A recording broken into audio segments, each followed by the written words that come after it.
Umiingay ngayon sa showbiz circle ang balitang posibleng magkaroon ng season 2 ng Incognito at mas lalo pa itong pinag-uusapan dahil sa umano'y pagpasok ng isang kapuso star sa susunod na yugto ng serye. Ayon sa isang source, may mga bagong karakter at ipakakilala na maaaring manggaling sa ibang network, isang bagay na agad nagpasiklab ng intriga sa social media. Sa kasalukuyan, hindi pa kinukumpirma ng production ng teleserye ng season 2 pero sinasabing mas palalakihin pa umano ang mundo ng serye. Dahil dito, may mga haka-haka na posibleng kumuha ng mga artista mula sa GMA Network para mas papalawak ang cast at mas maging star-studded ang bagong installment. Gayunpaman, nilinaw ng ilang insider na hindi agad nangangahulugan na lipatan ang pag-guest o pagpasok sa isang proyekto.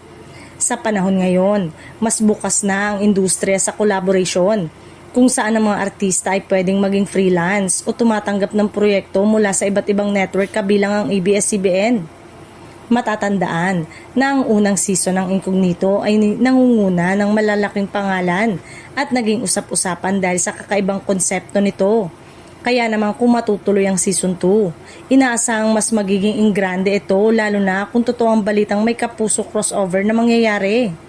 Sa kabila ng mga espekulasyon, wala pang opisyal na anunsyo kung sino ang naturang kapuso star na sinasabing makakasama sa serye.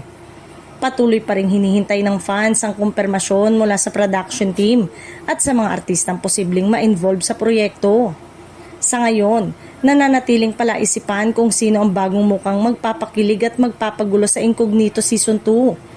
Pero isang bagay ang sigurado, kapag ito ay natuloy, tiyak na magiging isa na naman itong malaking usapan sa telebisyon at online platform.